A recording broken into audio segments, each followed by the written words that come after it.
This is Pastor John Vignes from Apple Valley, Minnesota, and I'm going to be preaching the message in English.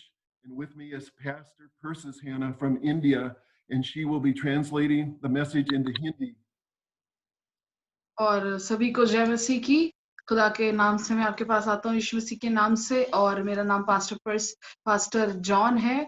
मैं Minnesota से हूँ और आज हम दोबारा से जो सीरीज है वो लेकर आए हैं क्रूज की, और मुझे ट्रांसलेट करेंगी पास्टर पर्सिस हन्ना हिंदी में। Behold the Lamb, behold the Lamb. The title of the message is Behold the Lamb.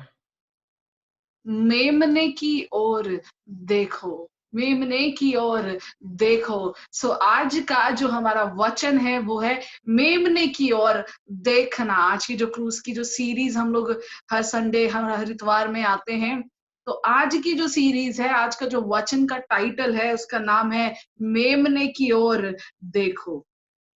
The key scripture is John 1:29.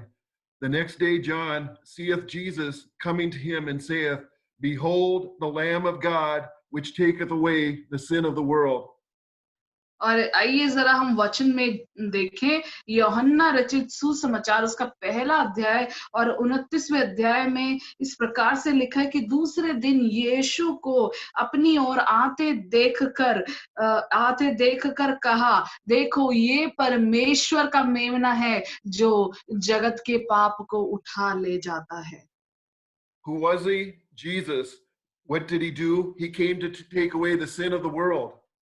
और यहाँ पर दो बातें हैं। वो कौन था? वो यीशु मसीह था। और वो क्या करने के लिए आया? वो जगत के पापों को उठा ले जाने के लिए आया।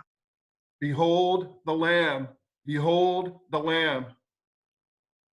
और इसमें इस प्रकार से लिखा है, देखो ये परमेश्वर का मेमना है, देखो ये मेमना है। Who was the man that said, Behold the Lamb? It was John the Baptist. और ये जो बात बोली गई यीशु मसीह के बारे में, देखो ये एक मेमना है, वो कौन था? वो था यूहन्ना बपतिस्मा देने वाला। Who was John the Baptist? The answer is given in John 1:6. There was a man sent from God whose name was John. और यूहन्ना बपतिस्मा देने वाला कौन था? उसका उत्तर जो है यूहन्ना रचित सुसमाचार उसका पहला अध्याय और 6वें वचन में लिखा है कि एक मनुष्य परमेश्वर की ओर से यहाँ उपस्थित हुआ जिसका नाम यूहन्ना था। What did God send John the Baptist to do? This is found in John chapter 1, verses 7 and 8. The same came for a witness, to bear witness of the light, that all men might believe. He was not the light, but was sent to bear witness of the light. और परमेश्वर ने यूहन्ना बपतिस्मा देने वाले को क्यों भेजा? उसके भेजने का कारण क्या था? इसी यूहन्ना रचित सुसमाचार उसका पहला अध्याय का 7वां वचन में है, वह गवाही देने आया कि ज्योति की गवाही दे ताकि सब उसके द्वारा विश्वास लाएं। John the Baptist's purpose was to tell everyone about Jesus. John's purpose was to tell people Jesus could take away their sin and save them. और यूहन्ना बपतिस्मा देने वाले का उद्देश्य क्या था? हर किसी को मसीह के बारे में बताना, यीशु मसीह के, और उसकी जो उसका उद्देश्य था ये बताना लोगों को कि यीशु मसीह उनके पाप को उठाने के लिए आता है और उन्हें बचाने के लिए आता है। As Christians, that is the purpose that we're born for, to tell everyone about Jesus, to tell everyone that Jesus can take away their sin and save them. और ये मसीही होने के नाते ये हमारा जो है उद्देश्य होना चाहिए कि हम हर किसी को यीशु मसीह के बारे में बताएं, और ये बताएं कि किस तरह यीशु मसीह हमारे पापों को हम उठा लेता है और हमें बचाता है। और आज का जो मेरा उद्देश्य है इस मैसेज का कि मैं आपको यीशु मसीह के बारे में बताऊं। This is my purpose in this message, to tell you about Jesus. John told people Jesus came to take away their sin. और यही मेरा आज का उद्देश्य है इसको प्रचार करने का कि मैं बताऊं आपको यीशु मसीह के बारे में, यूहन्ना ने लोगों से कहा कि यीशु मसीह देखो वो आता है, परमेश्वर का मेमना जो जगत के पाप को उठा ले जाता है। Notice John did not say, behold the example, or behold the great teacher, or behold the miracle worker, or behold the healer. और यहाँ पर ध्यान देने योग्य वाली बात ये है कि यूहन्ना ने ये नहीं कहा कि उस उदाहरण की ओर देखो, या वो महान जो शिक्षक है उसकी ओर देखो, या जो चमत्कार करने वाला है उसकी ओर देखो, या जो चंगा करने वाला है उसकी ओर देखो। John said, behold the lamb which taketh away the sin of the world. Jesus came to take away my sin. Jesus came to take away your sin. Jesus came to take away the sin of the world. और यहाँ पर यूहन्ना ने इस प्रकार से कहा, देखो वह परमेश्वर का मेमना है जो जगत के पाप उठा ले जाता है। तो यहाँ पर हम देखते हैं यीशु मसीह आया मेरे और आपके पापों को उठाने के लिए, उससे दूर करने के लिए वो आया, ताकि वो हमें पाप से दूर कर दे। John said, behold the lamb. What does the word behold mean? It means to look or see. और यूहन्ना ने कहा, देखो देखो परमेश्वर के मेमने की ओर देखो। ये देखने का मतलब क्या है कि उस पर ध्यान देना, उसकी ओर देखना। This scripture could be translated, look, the Lamb of God. See, the Lamb of God. और यहाँ पर ये इस प्रकार से भी हो सकता है कि इधर इंग्लिश में इस तरीके से बोल सकते हैं, लुक और सी का इस्तेमाल कर सकते हैं कि look the lamb of God और see the lamb of God, लेकिन यहाँ पर लिखा है बिहोल्ड, मतलब देखो परमेश्वर की ओर। That's what the Holy Spirit is saying to us. Look, the Lamb of God. See, the Lamb of God. Can you see Jesus, the Lamb of God? Pray that you'll see Jesus, the Lamb of God. और यही जो है पवित्र आत्मा हमसे कहती है कि परमेश्वर के मेमने की ओर देखें, परमेश्वर की ओर मेमने की ओर देखें। क्या आपने उसकी ओर देखा? तो प्रार्थना करें कि आप उस परमेश्वर के मेमने की ओर देखें। For 28 years of my life, I did not see Jesus. For 28 years, I did not look on Jesus. I was blind, but now I see. I saw Jesus, the Lamb of God. Do you see Jesus? Nothing could be more important. और पिछले 28 साल में मैंने यीशु की ओर नहीं देखा। पिछले 28 साल में पीछे के 28 सालों में मेरे विश्वास में आने से पहले मैंने 28 साल तक यीशु मसीह की ओर नहीं देखा। मैं अंधा था, पर अब मैं देखता हूँ। मैंने यीशु को देखा कि वो परमेश्वर का मेमना है। क्या आपने यीशु मसीह को देखा? और जब आप देखते हैं तो उससे भी ज्यादा महत्वपूर्ण कुछ नहीं होता। Before John could ask others to see Jesus, before John could ask others to behold the Lamb of God, John had to see Jesus for himself, and he had to see Jesus as the sacrifice for his sin. और उससे पहले कि यूहन्ना दूसरे को बोले कि यीशु को देखो, उससे पहले कि यूहन्ना दूसरे को बोले कि परमेश्वर के मेमने की ओर देखो, यूहन्ना को खुद यीशु मसीह की ओर देखना था। यूहन्ना को खुद यीशु मसीह को परमेश्वर के मेमने और बलिदान के रूप में देखना था। In the first chapter of John, John says, I knew him not in verse 31. And John said, I knew him not in verse 33. John said, I knew him not. और यूहन्ना के इस यूहन्ना रचित सुसमाचार के पहले अध्याय में इसमें यूहन्ना ने 2 बार ये कहा है कि मैं तो उसे पहचानता ना था। इसका 31वें वचन में आप देखेंगे और 33वें में भी इस प्रकार से लिखा है कि मैं तो उसे पहचानता नहीं था। Some commentaries say John and Jesus never met before he came crying, behold the Lamb. और कुछ कमेंट्रीज इस तरह से बताती है कि यूहन्ना और यीशु पहले कभी नहीं मिले, और जब उसने ये बोला कि देखो परमेश्वर का मेमना है। But I feel that John and Jesus may have known each other when they're younger. As a baby, John the Baptist leapt in the womb of his mother Elizabeth when she came near Jesus in the womb of Mary. और मेरा ऐसा विश्वास है, मेरा ये मानना है कि यूहन्ना और यीशु एक दूसरे को बहुत अच्छे से जानते रहे होंगे, क्योंकि जब वो बच्चा ही था, जब वो अपने माँ के पेट में था, यूहन्ना बपतिस्मा देने वाला एलिशा के पेट में था, तब जो है जब मैरी यीशु मसीह के जब यीशु मसीह जो मरियम के पेट में था और जब वो मिलने गए तो वहां पर यूहन्ना ने अपने माँ के गर्भ में लात को मारा। I believe John and Jesus were cousins. I think they knew each other when they were younger. At that point, John knew Jesus as a person, as a human being, but John did not know Jesus as the sin bearer. John did not know Jesus as the one that could take away his sins. John did not know Jesus as the Lamb of God who could take away the sins of the world. और मैं वैसा विश्वास करता हूँ कि जब यीशु मसीह अपनी माँ के मरियम के पेट में था, उसे देखकर जो है यूहन्ना बपतिस्मा देने वाला उछल पड़ा और पवित्र आत्मा से भर गया। तो मैं विश्वास करता हूँ वो जो है कहीं ना कहीं जो एक दूसरे के कजन रहे होंगे, एक दूसरे को जानते होंगे। पर यहाँ पर हम कह सकते हैं कि यूहन्ना उसको मनुष्य के रूप में जानता होगा, एक व्यक्ति के रूप में जानता होगा, लेकिन उसे ये नहीं मालूम होगा कि यीशु मसीह जो है पाप को उठाने वाला है। यीशु मसीह ही वो एकमात्र व्यक्ति है जो हमारे पापों को हमसे दूर करने के लिए आया है। और यूहन्ना ये नहीं जानता होगा कि जो यीशु मसीह है वो परमेश्वर का मेमना है। हो सकता है वो जानता था उसे एक व्यक्ति के रूप में, अपने कजन के रूप में, पर इस रूप में नहीं जानता था। When did John see Jesus as the Lamb of God that could take away the sin of the world? I believe John saw Jesus as his Savior when he baptized Jesus.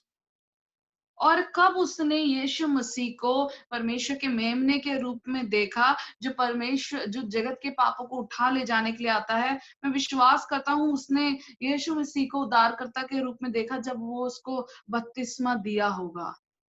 In Matthew chapter 3, verses 16 and 17, it says, And Jesus, when he was baptized, went up straightway out of the water. And lo, the heavens were opened unto him, and he saw the Spirit of God descending like a dove and lighting on him.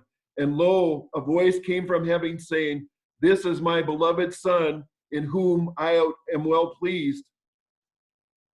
और मत्ती रचित सुसमाचार के उसके 3 अध्याय और 16-17 वचन इस प्रकार से कहता है, और यीशु बपतिस्मा लेकर तुरंत पानी में से ऊपर आया और देखो उसके लिए आकाश खुल गया और उसने परमेश्वर की आत्मा को कबूतर के समान उतरते और अपने ऊपर आते देखा। और देखो ये आकाशवाणी हुई, ये मेरा प्रिय पुत्र है और इससे मैं बहुत ही प्रसन्न हूँ। When John plunged Jesus under the water, and then Jesus came up out of the water, and he heard God say, This is my beloved Son, in whom I'm well pleased, that's when John knew. That's when John was sure. और मुझे ऐसा विश्वास है कि जब उसने यीशु मसीह को बपतिस्मा दिया होगा और इस आकाशवाणी को, परमेश्वर की गवाही को सुना होगा, ये मेरा प्रिय पुत्र है जिससे मैं प्रसन्न हूँ, उस समय उसको ये एहसास हुआ होगा। I don't think after this John ever said, I think this is the Lamb of God. I think this is the Son of God. No, after John's encounter with Jesus at the Jordan River, John said, Behold the Lamb of God, which taketh away the sin of the world. और मुझे नहीं लगता कि यूहन्ना ने ऐसा कहा होगा कि मैं ऐसा सोचता हूँ कि ये परमेश्वर का मेमना है या ये हो सकता है परमेश्वर का पुत्र है। नहीं, उसने ऐसा नहीं कहा। उसने जब यीशु मसीह को यरदन नदी में उधर देखा, उसने कहा, वो देखो वो परमेश्वर का मेमना है जो जगत के पापों को उठा ले जाने के लिए आता है। John saw Jesus as the only sacrifice for sin. Notice the scripture says, Behold the Lamb. The means there is only one sacrifice for sin. और यहाँ पर इस प्रकार से यूहन्ना ने यीशु मसीह के बारे में बोला कि वो परमेश्वर का मेमना है। इंग्लिश में जब इसको ट्रांसलेशन देखते तो वहां पर दा वर्ड का यूज होता है और दा वर्ड वही इस्तेमाल होता है जो चीजें बहुत स्पेसिफिक होती है या एक ही होती है। तो उसने कहा कि वो देखो परमेश्वर का मेमना। It does not say, Behold, one of the lambs that takes away the sin of the world. It says, meaning there is only one sacrifice for sin. That is Jesus, the Lamb of God, which takes away the sin of the world. और यूहन्ना ने इस प्रकार से नहीं कहा, वो देखो इतनों में शायद कोई एक वो मेमना है, शायद ये वो एक उनमें बहुतों में से एक मेमना है जो पापों को उठा के ले जाता है। नहीं, उसने ऐसा नहीं कहा। उसने कहा देखो वो परमेश्वर का मेमना है, वो मसीह है, वो यीशु है जो जो इस जगत के पाप को उठा ले जाता है। Many say that there are many paths to salvation. Many say there are many paths to God. No, no, no. They are wrong. There is only one Lamb of God.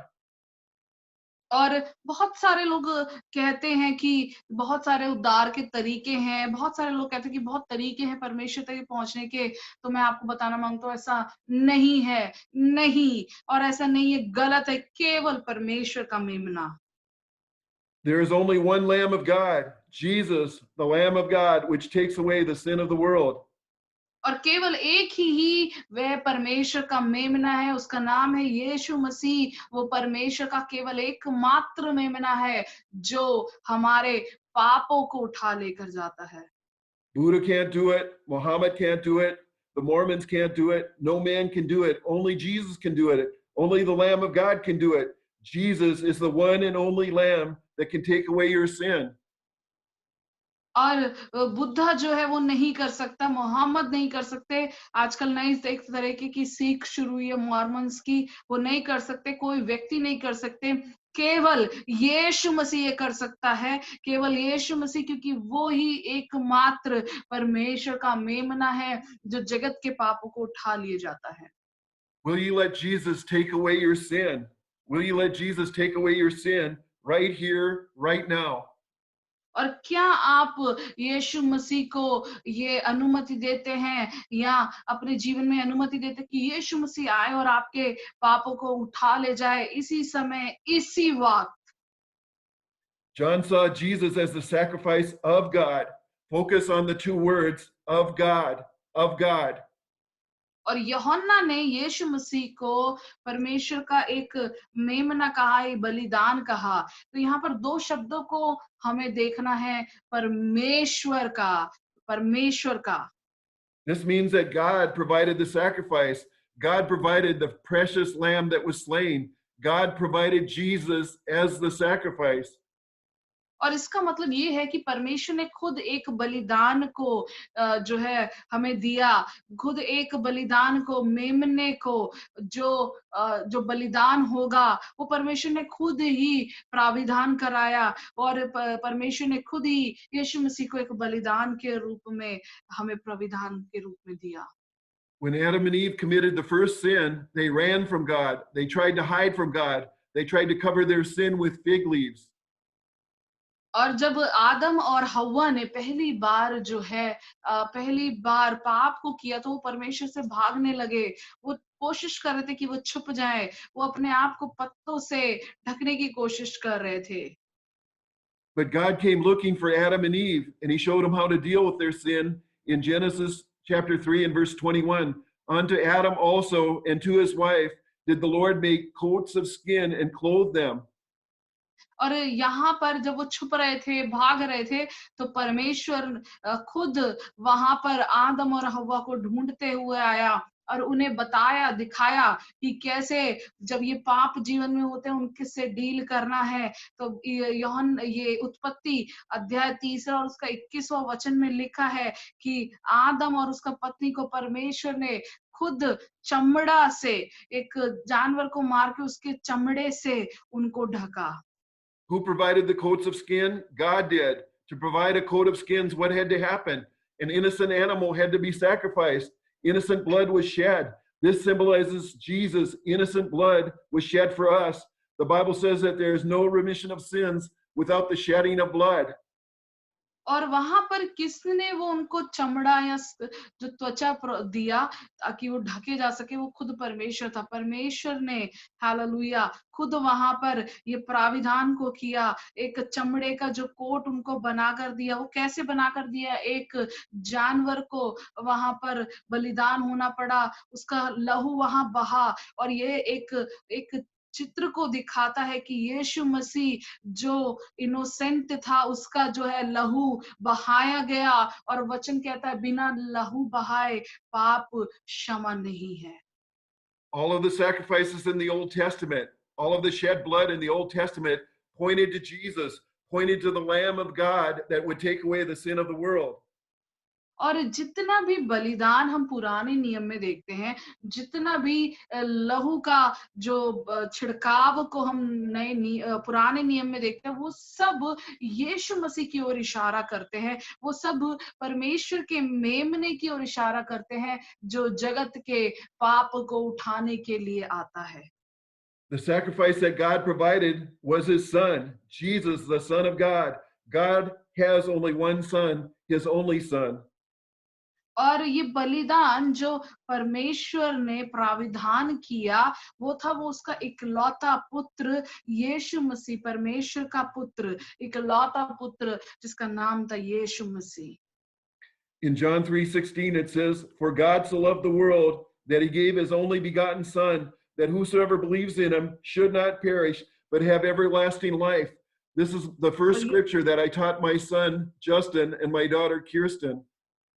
और जब हम यहाँ पर देखते हैं यूहन्ना रचित सुसमाचार उसका 3 अध्याय 16 वचन में इस प्रकार से लिखा है कि परमेश्वर ने इस जगत से ऐसा प्रेम किया कि उसने अपने इकलौते पुत्र को दे दिया, ताकि जो कोई उस पे विश्वास करे वो अनंत जीवन को पाए, वो नाश ना हो, अनंत जीवन पाए। और यही एक पहला वचन था जो मैंने अपने बेटे जस्टिन और अपनी बेटी क्रिस्टिन को सिखाया।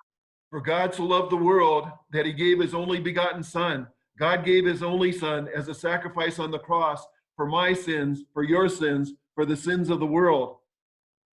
और परमेश्वर ने हमसे इतना प्रेम किया, इस जगत से इतना प्रेम किया कि उसने अपने इकलौते पुत्र को दे दिया। परमेश्वर ने अपने इकलौते पुत्र को बलिदान कर दिया उस क्रूस पे, मेरे पाप के लिए, आपके पाप के लिए, इस जगत के पाप के लिए। Think of the love that God had for you when Jesus, God's son, was slapped, spit on, and mocked for your sins.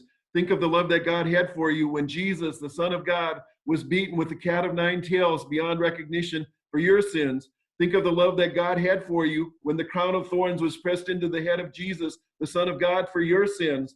Think of the love God had for you when Jesus, the Son of God, was nailed to the cross and crucified for your sins. God himself had to provide the perfect, sinless sacrifice to pay the penalty for our sins. That sacrifice was Jesus, his only son. No one else in the universe could pay this price except Jesus. और सोच कर देखिए वो परमेश्वर के प्रेम के बारे में, जब यीशु मसीह को जो है परमेश्वर के पुत्र को लोगों ने चांटा मारा, उसके ऊपर थूका, उसका मजाक उड़ाया, क्यों? हमारे पापों के लिए। सोच के देखिए परमेश्वर हमसे कितना प्यार करता है कि उसके इकलौते पुत्र को लोगों ने मारा और कोड़ों की मार को उसने सहा, क्यों? हमारे पापों के लिए। सोच कर देखिए परमेश्वर हमसे इतना प्यार करता है कि जो है कांटों का एक मुकुट यीशु मसीह के सिर में, परमेश्वर के पुत्र के, इकलौते पुत्र के सिर में रख दिया, क्यों? हमारे पापों के लिए। सोचकर देखिए उस प्रेम के बारे में, जब यीशु मसीह को क्रूस पर लटका दिया, क्रूस पर कुर्बान, क्रूस पर जो है हमारे पापों के लिए बलिदान होना पड़ा। हालेलुया, वो भी हमारे पापों के लिए। परमेश्वर ने खुद एक बिल्कुल उत्तम, बहुत ही बिना पाप के एक बलिदान को उपलब्ध कराया, ताकि वो मेरे और आपके पापों का जो है निवारण कर सके। और यीशु मसीह अपने इकलौते पुत्र को, याद ध्यान से सुनिए, कोई और इस जगत में, इस दुनिया में हमारे पापों के लिए नहीं मर सकता, हमारे पापों को नहीं उठा सकता, केवल यीशु मसीह ने वो किया। Think of the great price that God paid for you. Think of the great price that Jesus paid for you. God must really love you. Jesus must really love you to pay such a great price for your sin. और इस बात को जरा सोच कर देखिए कि परमेश्वर ने एक जो है बड़ी कीमत को चुकाया आपके और मेरे लिए। और सोच कर देखिए कि यीशु मसीह ने एक बड़ी कीमत को अदा किया आपके और मेरे लिए। इसका मतलब परमेश्वर हमसे प्यार करता है, यीशु मसीह हमसे बहुत ही प्यार करता है, तभी उसने मेरे और आपके पापों के लिए एक बड़ी कीमत को चुकाया जो मनुष्य नहीं कर सकता। You know that we have all sinned and fall short of the glory of God. Before I was saved, I thought I was a good person. I worked hard. I didn't try to hurt anyone. I tried to help people. और क्या आप जानते हैं कि हम सब ने पाप किया और हम उसकी महिमा से रहित हो गए। और जब मैं बचाया नहीं गया था, नए सिरे से मैंने जन्म नहीं लिया था, मैं सोचता था मैं बहुत अच्छा एक व्यक्ति हूँ क्योंकि मैं मेहनत करता हूँ, मैं किसी को चोट नहीं पहुँचाता और मैं लोगों को मदद करता हूँ। I did not know that I was a sinner, but God gave us the 10 commandments to show us our sin. This is the purpose of the 10 commandments, to know, to show you that you've broken all of his commandments, every one of them.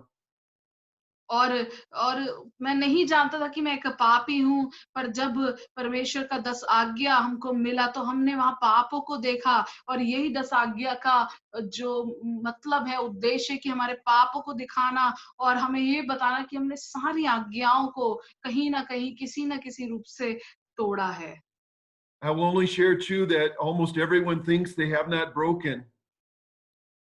और मैं आज आपसे 2 आज्ञाएँ, जो 10 आज्ञा में से 2 आज्ञाओं के बारे में बात करूँगा, जो लोग सोचते हैं, मैंने तो ये नहीं किया या मैंने ये आज्ञा नहीं तोड़ी। The sixth commandment, thou shalt not kill. Most people would say, I have not broken that commandment. I have not killed anyone. और छठी जो आज्ञा है, वो ये कहती है कि तू किसी का कत्ल ना करना और बहुत सारे लोग कहते हैं कि मैंने ये वाली आज्ञा तो तोड़ी ही नहीं है, मैंने तो किसी का कत्ल नहीं किया। I want to say this, we look at the commandments one way, but God looks at them another way. और मैं आपको बताना माँगता हूँ कि हम जो है इस आज्ञा को एक तरीके से देखते हैं, लेकिन परमेश्वर इसको अलग तरीके से देखता है। The Bible warns us that if we hate someone, we are murderers. We find this in 1 John 3:15. Whosoever hates his brother is a murderer, and you know no murder has eternal life abiding in him. Slander would be a type of murder where you destroy someone with your words. Racism would be a type of murder. Hatred would be a type of murder. और यहाँ पर हम देखते हैं कि Bible हमें बताती है, बाइबल क्या बताती है कि जब हम किसी से नफरत करते हैं या हमारे अंदर कड़वाहट किसी के लिए या कोई भी कोई भी गलत बात हमारे अंदर किसी के प्रति है या कोई भी कड़वाहट है, कोई भी नफरत जैसा कुछ है, तो हम जो है कातिल है। आइए जल्दी से हम पढ़े पहला यूहन्ना उसका 3 अध्याय का 15वां वचन में लिखा है कि हे भाइयों, पहला यूहन्ना उसका 3 अध्याय का 15वां वचन में इस प्रकार से लिखा है कि जो कोई अपने भाई को नफरत करता है उसने कत्ल किया है और जो कत्ल करता है उसे मैं नहीं जानता और अनंत जीवन भी उसमें नहीं है। I think you can see that we've broken this commandment, thou shalt not kill. If you kill someone with your hatred, what does that make you in the eyes of God?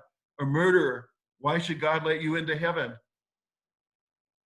और जब हम झगड़ा करते हैं, नफरत करते हैं, पक्षपात करते हैं, बुरी बात बोलते हैं, तो ये सब एक कत्ल के समान, एक हत्या के समान है। और यहाँ पर मुझे लगता है हमने ये सारी जो है आज्ञा को तोड़ दिया, क्योंकि इसमें लिखा है कि जो अपने भाई से प्रेम रखता है, बैर रखता है, वो हत्यारा है और हत्यारे में अनंत जीवन नहीं रहता। The seventh commandment is, you shall not commit adultery. Most people would say, I haven't broken that commandment. I have not committed adultery. और जो 7वीं आज्ञा है, ये तो छठी आज्ञा थी जिसमें कहा गया कि जो छठी आज्ञा में हत्या ना करना, लेकिन हम किसी से नफरत करते तो वो जो उस जगह पर हम हत्यारे ठहराए जाते हैं परमेश्वर की नजर में। 7वीं आज्ञा है कि तो व्यभिचार ना करना, और बहुत सारे लोग कहते हैं कि मैंने तो व्यभिचार किया ही नहीं, मैंने तो ये आज्ञा को तोड़ा ही नहीं। Look at what Jesus said in Matthew chapter 5, verses 27 and 28. You have heard it said by them of old time, you shall not commit adultery.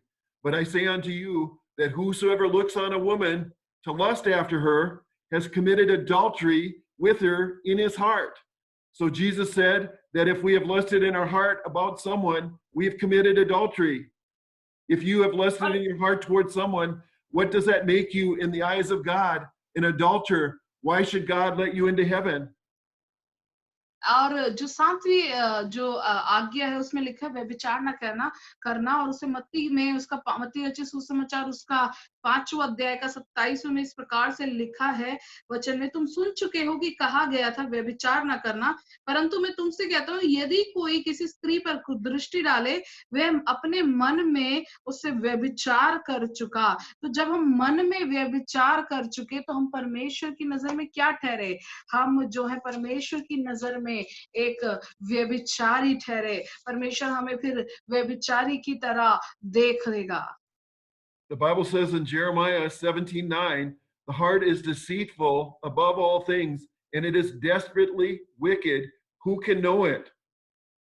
और क्या बाइबल इस बारे में क्या कहती है? जरा देखेंगे हम यिर्मयाह की पुस्तक उसका 17वां अध्याय 9वां वचन, मन तो सब वस्तु से अधिक धोखा देने वाला होता है, उसमें असाध्य रोग लगा है, उसके भेद को कौन समझ सकता है?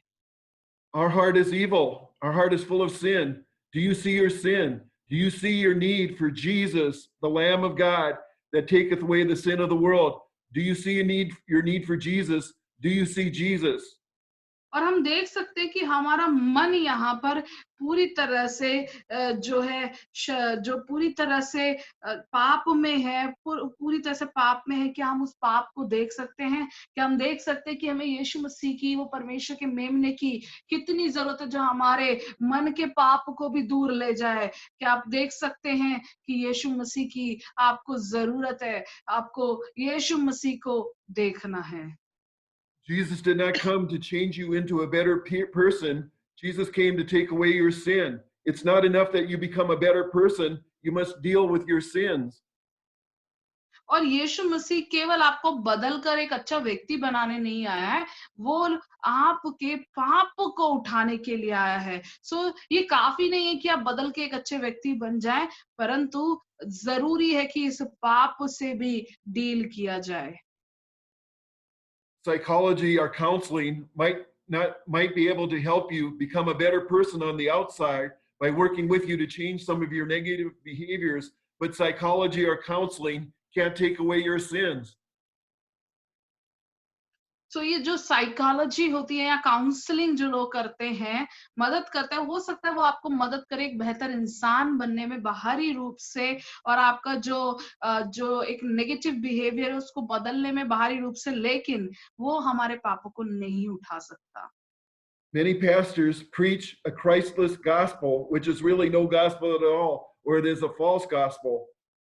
और बहुत सारे पास्टर अमेरिका में जो सुसमाचार करते हैं, वो मसीह उसमें नहीं होता, और जो है जिसमें मसीह नहीं होता वो सुसमाचार नहीं है, और वो एक गलत तरह का सुसमाचार है। They have people raise their hand if they want to become a Christian, and then the pastors say a simple prayer, and after that you're assumed to be a Christian. और कई बार वहां पर लोग हाथ खड़ा करते हैं कि उन्हें मसीही बनना है, और पास्टर एक प्रार्थना को करता है और वो ऐसा मानते हैं कि वो अब जो है मसीही हो चुके हैं। After that, no gospel sermons are needed. All you have to do is teach lost sinners to live a better life. There's no need to talk about your sin. There's no need to talk about the Lamb of God who takes away the sin of the world. There's no need to tell people that they're sinners. In fact, there's no need to think about sin at all. और उसके बाद जो है जो सुसमाचार के बारे में या प्रचार के बारे में वो लोग प्रचार नहीं करते हैं, और जो पाप के बारे में, परमेश्वर के मेमने के बारे में, जो हमारे पाप को उठा के लेकर गया, उठा ले जाता, उसके बारे में बात नहीं करना पसंद करते। वो पाप के बारे में सोचना पसंद नहीं करते, अपने जीवन के पाप के बारे में बात नहीं करते। The message those pastors preach is a false gospel. It may motivate people to change on the outside, but it won't change an evil, sinful heart. It won't take away your sins. Only Jesus can take away your sins. और इस तरह के जो messages, इस तरह का जो प्रचार पासवान लोग प्रचार करते हैं, वो एक गलत तरह का प्रचार है। वो आपको हो सकता है मोटिवेट करे बाहरी तौर पे, पर लेकिन वो आपके पाप को नहीं उठाकर लेकर जा सकता। वो आपके पाप को, जो पाप आपके अंदर है, वो बदल नहीं सकता। केवल यीशु मसीह आपके पाप को उठा ले जाता है। This is what Paul said in 1 Corinthians chapter 2 and verse 2. For I determined not to know anything among you save Jesus Christ and him crucified. और इसी प्रकार से पहला कुरिन्थियों उसका दूसरे का दूसरा वचन में इस प्रकार से लिखा है, क्योंकि मैंने ये ठान लिया था कि तुम्हारे बीच यीशु मसीह वरन क्रूस पर चढ़ाए हुए यीशु मसीह को छोड़ किसी और बात को ना जानूं। This is what Paul and the other apostles preached in 1 Corinthians chapter 1 and verse 23. But we preach Christ crucified. We preach Christ crucified. We preach Christ crucified. और इसी प्रकार से पौलुस और जो प्रेरित थे वो प्रचार किया। हम देखते हैं पहला कुरिन्थियों उसका पहला अध्याय का 23 में, परंतु हम तो क्रूस पर चढ़ाए हुए मसीह का प्रचार करते हैं। क्रूस पर चढ़ाए हुए मसीह का प्रचार करते हैं। क्रूस पर चढ़ाए हुए मसीह का प्रचार करते हैं। In 1 Corinthians chapter 1 and verse 21, Paul gave the reason that he preached the gospel. After that, in the wisdom of God, the world by wisdom knew not God. It pleased God by the foolishness of preaching to save them who believe. और पहला कुरिन्थियों उसका पहला अध्याय का 21वें वचन में इस प्रकार से लिखा है, क्योंकि जब परमेश्वर के ज्ञान के अनुसार संसार ने ज्ञान से परमेश्वर को ना जाना, तो परमेश्वर को ये अच्छा लगा कि इस प्रचार को मूर्खता के द्वारा विश्वास करने वालों को उद्धार दे। Plain and simple, if a pastor does not preach the gospel, if a pastor does not preach Jesus Christ and Him crucified, no one will see Jesus, no one will get saved. और ये बहुत ही साधारण और सही एक बात है कि यदि एक पासवान जो प्रचार नहीं करता सुसमाचार के बारे में, यदि एक पासवान यीशु मसीह और जो उसने क्रूस पर किया उसके बारे में नहीं बात करता, प्रचार करता, लोगों को बताता, तो वो यीशु मसीह को देख नहीं सकते, वो बचाए नहीं जा सकते। How can I tell if the gospel is being preached? It should lift up Jesus. At the end of the message, your focus should be on Jesus. You should see Jesus at the end of the message. Your thoughts should not be on a preacher or his ministry. Your eyes should be on Jesus. You should see Jesus. और हम कैसे कह सकते कि सुसमाचार प्रचार किया गया जब हम यीशु मसीह को हालेलुया महिमा देते हैं। हम उस प्रचार के आखिर में हमारा जो केंद्र होता है, ध्यान होता है, वो यीशु मसीह की ओर होता है। जब प्रचार में हमारा जो हमारा विचार होता है वो कोई पासवान के लिए या प्रचारक के लिए नहीं, मिनिस्ट्री के सेवकाई के लिए नहीं, परंतु हमारी आंखें उस वक्त यीशु मसीह की ओर लगी रहती है, यीशु मसीह को देखना चाहती है और यीशु मसीह को देखती हैं। John the Baptist said, He, Jesus, must increase, but I must decrease. और यूहन्ना बपतिस्मा देने वाले ने इस प्रकार से कहा कि वह यानी कि मसीह बढ़े और मैं घटूं। Some say, I want to see Jesus, but no matter how hard I try, I can't see Jesus. Why can't I see Jesus? और मैं यीशु मसीह को देखना चाहता हूँ, चाहे कुछ भी हो जाए, कितना मुश्किल हो, मैं कोशिश करूंगा, लेकिन कई बार हम नहीं देख पाते। हम क्यों नहीं देख पाते यीशु मसीह को? In 2 Corinthians chapter 4 and verse 4, it says, In whom the God of this world, that's Satan, has blinded the mind of them which believe not, lest the light of the glorious gospel of Christ, who is the image of God, should shine unto them. और उसका दूसरा कुरिन्थियों और उसका चौथे का चौथा वचन में, चौथा अध्याय चौथा वचन इस प्रकार से लिखा है, और उन विश्वासियों के लिए जिनकी बुद्धि इन संसार के ईश्वर ने अंधी कर दी है, ताकि मसीह जो परमेश्वर का प्रतिरूप है उसके तेजों में समाचार का प्रकाश उन पर ना चमके। If you cannot see Jesus, Satan, the God of this world, has blinded your mind. Why did Satan blind your mind? So the glorious light of the gospel will not shine on you. Satan does not want you to get saved. और यदि आप यीशु मसीह को देख नहीं पा रहे हैं तो जरूर से वो शैतान ने जो इस संसार पर प्रभुता करता है, उसने आपकी जो बुद्धि को शायद अंधा कर दिया है। और उसने क्यों किया है अंधा? ताकि उसके तेजों में सुसमाचार का प्रकाश आपके ऊपर ना चमके और आप ना बचाए जा सके। Satan used two big lies to blind my eyes. और मेरा भी आंखों को ये अंधापन से गुजरना पड़ा। When I was unsaved, Satan would blind my mind by asking me questions or giving me thoughts, that would cause me to doubt the existence of God or cause me not to be saved. और जब मैं बचाया नहीं गया था तो इस संसार के जो इस संसार पर प्रभुता करने वाले ने, वो शैतान ने मेरे जो है बुद्धि को भी अंधा कर दिया था। और मैं हमेशा ये पूछता या सोचता था, या इस तरह का विचार मेरे अंदर था कि परमेश्वर है भी या नहीं, और कहीं ना कहीं मैं बचाया हुआ नहीं गया था। One question that Satan used to blind my eyes was, why would God kill his own son? One of God's commandments, Commandment 6, says, Thou shalt not kill. Satan gave me the thought, how can you serve a God that would kill his own son on the cross? I did not realize that Jesus willingly died on the cross for my sins. Jesus' death on the cross paid my sin debt. और यहाँ पर एक बात को लेके शैतान ने मेरी आंखों को बंद किया। वो क्या था कि परमेश्वर ने अपने इकलौते पुत्र को कैसे मरने दिया, जबकि वचन कहता है कि हत्या ना करना। ये इस तरह का सवाल, इस तरह का विचार जो है मेरे मन में शैतान ने डाला कि हम कैसे उस परमेश्वर को महिमा करें या सेवा करें जिसने अपने इकलौते पुत्र को क्रूस पर दिया। तो मैंने ये उस वक्त महसूस नहीं किया था या जाना नहीं था कि यीशु मसीह ने खुद से अपनी इच्छा से क्रूस के लिए अपना बलिदान दिया मेरे पापों के लिए। यीशु मसीह ने वो कीमत को अदा किया, वो कर्ज को उतारा, मेरे पाप के कर्ज को। The second obstacle for me was that I'm a swine nutritionist.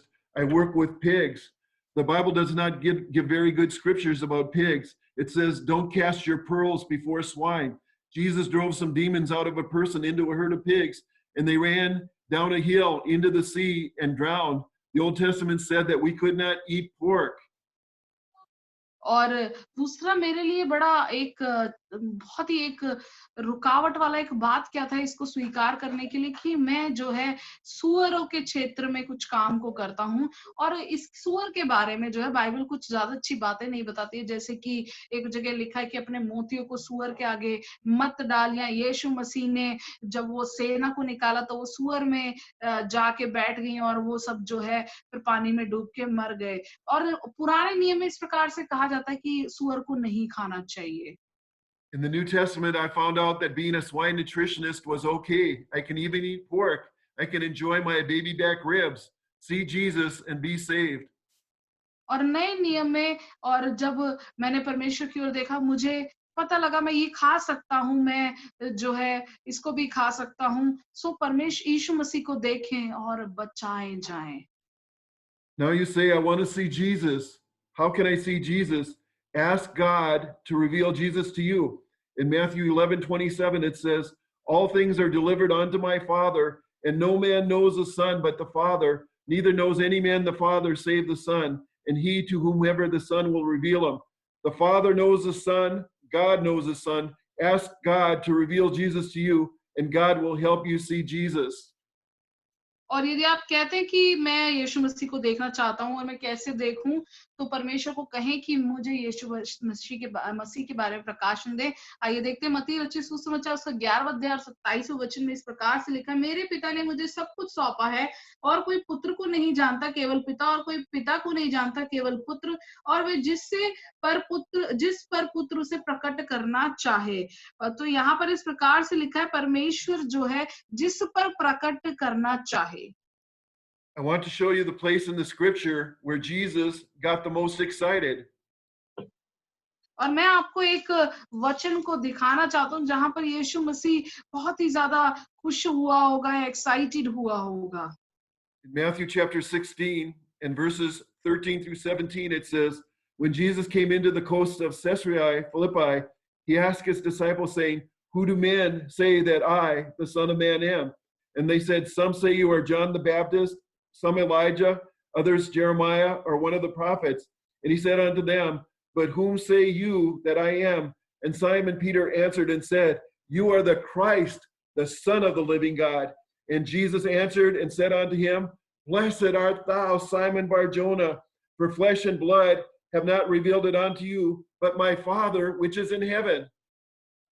और मत्ती रचित सुसमाचार में 16 उसका 16 से लेके हम 19 पद तक पढ़ेंगे। उसमें इस प्रकार से लिखा है, यीशु 16 15वें वचन से लेके पढ़ेंगे। उसने उनसे कहा, परंतु तुम मुझे क्या कहते हो? शमौन पतरस ने उत्तर दिया कि तू जीवते परमेश्वर का पुत्र मसीह है। यीशु ने उसको उत्तर दिया, हे शमौन, योना के पुत्र, तू धन्य है, क्योंकि मांस और लहू से नहीं परंतु मेरे पिता ने जो स्वर्ग में है ये बात तुझ पर प्रकट की। और मैं भी तुझसे कहता हूँ कि तू पतरस है, और इस पर मैं अपनी कलीसिया को बनाऊंगा, और अधोलोक के फाटक उस पर कभी प्रबल ना होंगे।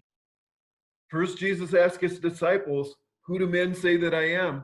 The disciples said, "John the Baptist, Elijah, Jeremiah, or one of the prophets." They were basically saying that Jesus was a man, just a man.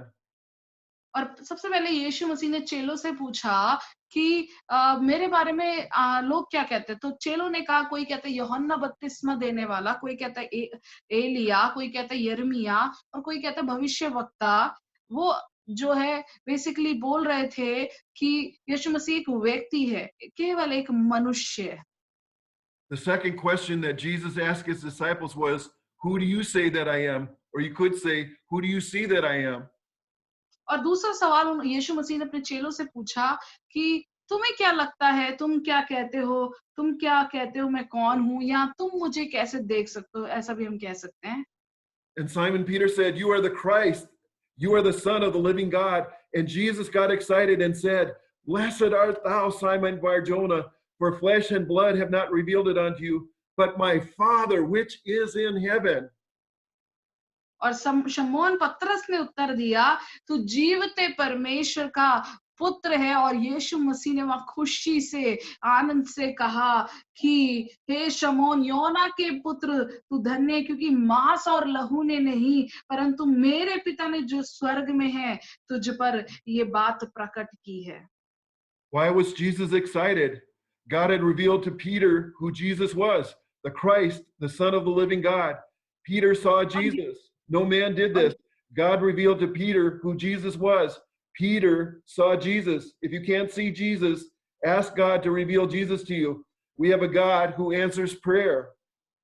और यीशु मसीह वहां इतना खुश हुआ, और वो क्यों हुआ? क्योंकि परमेश्वर ने पतरस को ये प्रकाशन दिया कि यीशु एक मसीह है, परमेश्वर का पुत्र है। ये पतरस ने यीशु को देखा जो कोई मनुष्य नहीं देख पाया, क्योंकि परमेश्वर ने पतरस के ऊपर ये प्रकाशन दिया, प्रकाशित किया कि यीशु मसीह कौन है। पतरस ने यीशु को देखा। यदि आप यीशु मसीह को नहीं देख सकते तो परमेश्वर से प्रार्थना करें कि यीशु मसीह का वो प्रकाशन हमको दें, क्योंकि हमारे पास एक परमेश्वर है जो हमारी प्रार्थनाओं को उत्तर देता है।